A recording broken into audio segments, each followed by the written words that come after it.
사사기 21장으로 이 사사기 이야기가 끝나게 될 것입니다. 그런데 이 마지막 부분이 참 잔혹합니다. 인생이 이렇게 잔인한 걸까 할 정도로 아시죠? 다시 한번 뒤로 돌아가면 레위 사람이 자기 아내가 살해당했습니다. 근데 그 살해당하는 과정이 끔찍했지 않습니까? 집단으로 성폭행을 당하는 그런 과정이 있었습니다. 그 아내를 집으로 데려와서 또한 끔찍하게 12덩이로 조각을 내서 12지파 각 지파에게 보내면서 무슨 그 메시지가 무엇을 담았겠습니까? 복수하자는 거 아니겠습니까?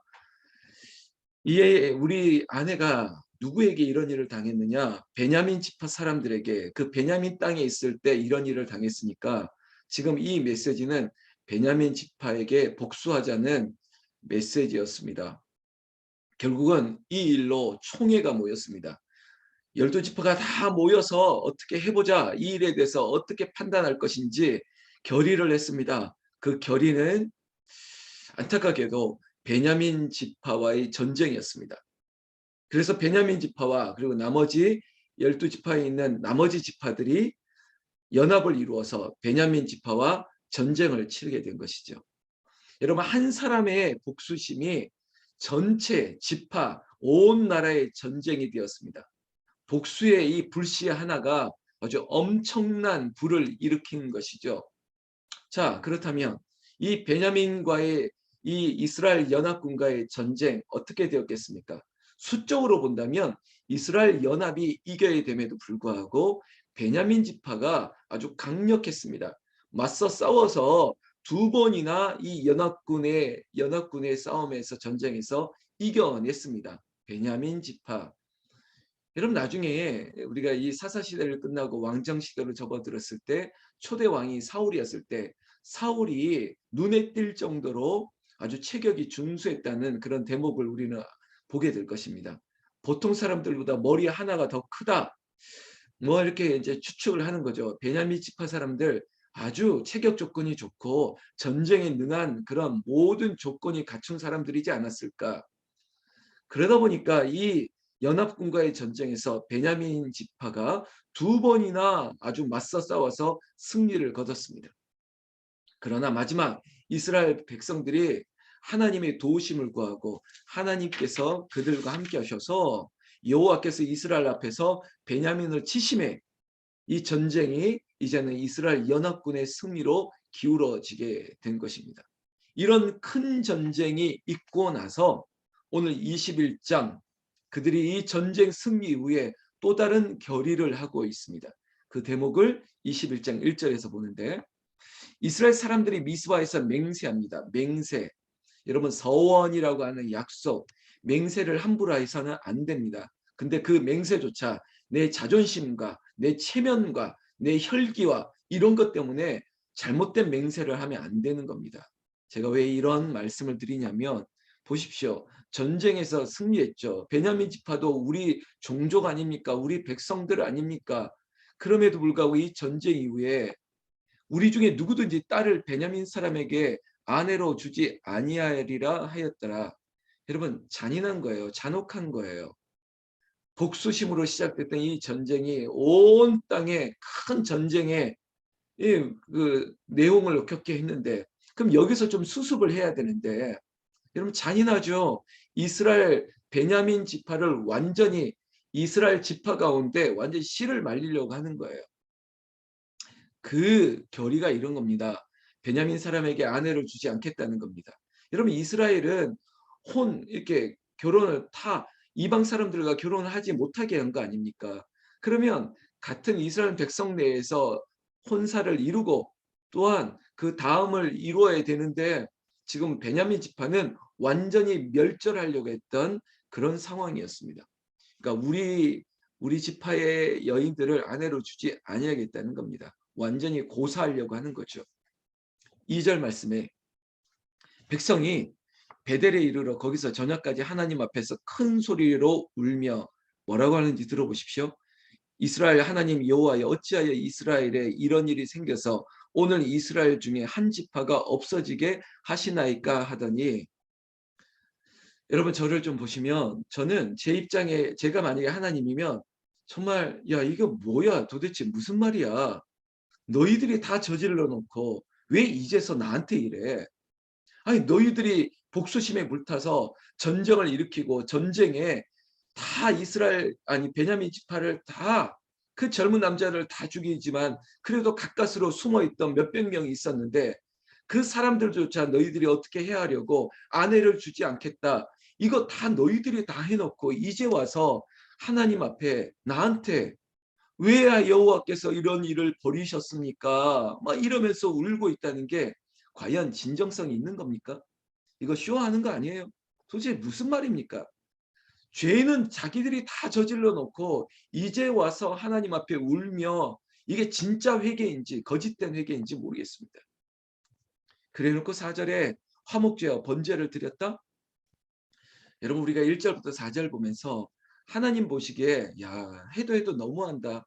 어쩜 너희들은 모든 걸 다 내 탓으로 돌리고 나한테 이렇게 이제 와서 어떻게 해달라고 그러고 그리고 모든 책임이 하나님 앞에 있다는 것처럼 그리고 그들은 아무 죄가 없다고 그냥 종교적인 제사 한번 드리면 끝나?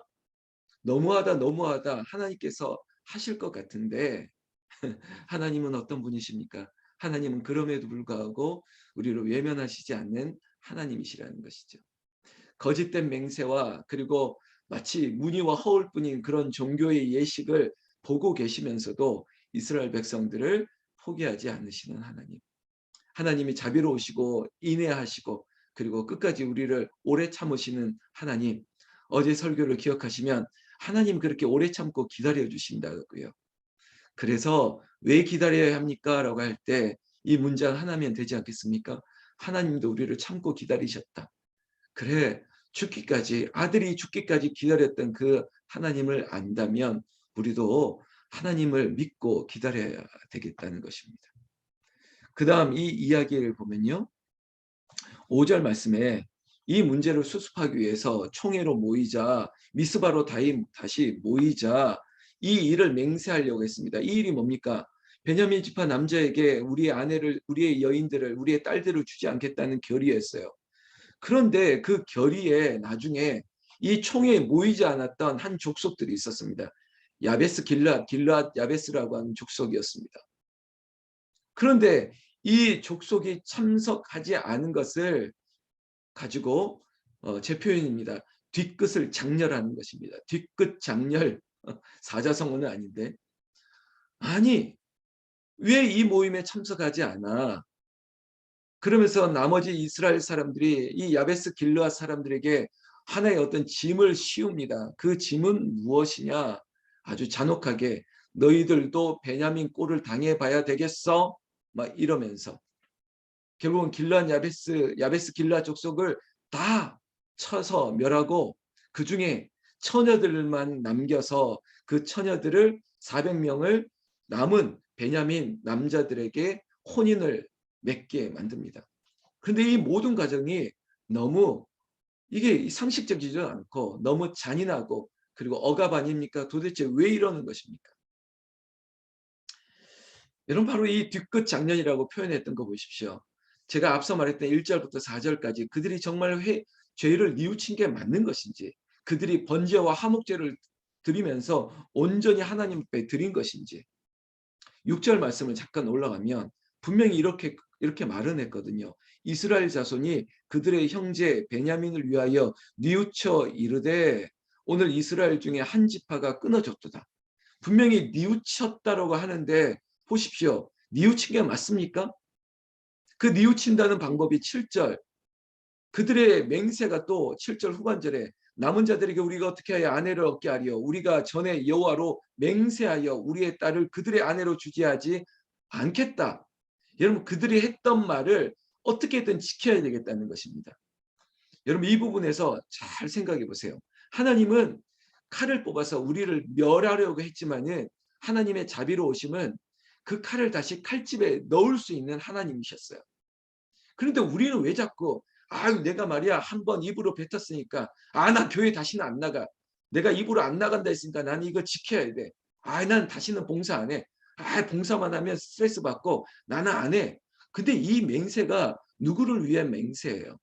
이 맹세가 결국은 자신의 체면, 자존심, 내 혈기 그것들을 마무리 지어야겠다는 거 아니겠습니까? 아, 내가 40일을 금식한다고 했는데 내가 죽는 한이 있어도 40일 금식 끝을 맺어야겠어. 그런데 성령님을 보내시고 하나님이 친히 오셔서 얘야 됐다. 열흘이면 족하니까 몸이 상하니까 그만해 하면 그만해야죠. 지금 이 전쟁도 무엇 때문에 있었습니까? 개인의 욕심, 개인의 분노, 복수심 때문에 시작됐고 베냐민과의 전쟁도 끝났으면 됐잖아요. 근데 거기에 더해서 이 지파를 멸절하려고 했던 맹세 누구로부터 시작됐습니까? 그 방법을 위해서 아내를 주지 말아야겠다. 이거 누구의 생각이었습니까? 그래놓고 뉘우쳤다고요? 여러분 신앙생활은요. 정말 하나님 앞에 회개했다면 우리의 기독교 사과는 윤회가 아니에요. 사이클이 아닙니다. 이전 것은 지나갔으니 보라 새 것이 되었도다. 지난난 것을 죄책감으로나 아니면 그 나쁜 기억들을 자꾸 소환해 가지고 무엇을 해보겠다는 것이 아니라 잊어야죠. 하나님도 우리를 우리의 모든 죄를 잊어버린 바 되었는데 왜 우리는 자꾸 내가 했던 말, 내가 입으로 뱉었으니까 내가 정말 자존심을 지켜야겠지. 내가 뭐라도 하나 끊어버리고 말 거야 라고 했던 거. 이게 악순환이 된 거예요.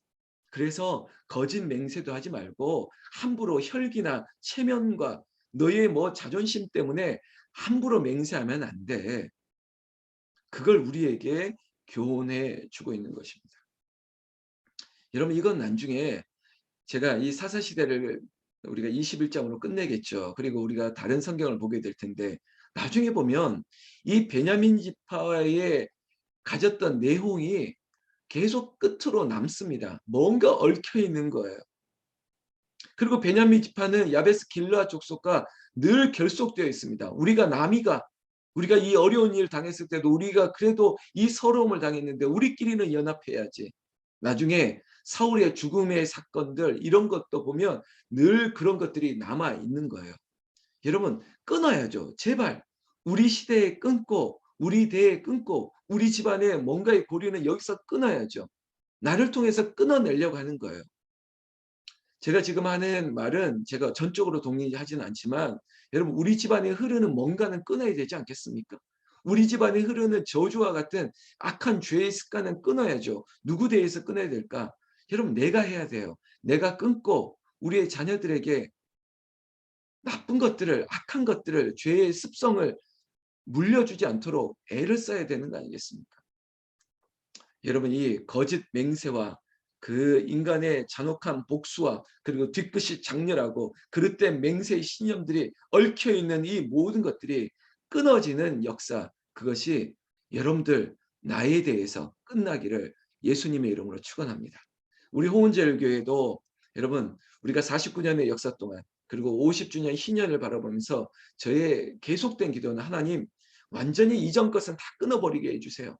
그리고 이전의 모든 전통과 시스템 모든 것까지 다 무너뜨리고 하나님 새로워지게 하여 주시옵소서.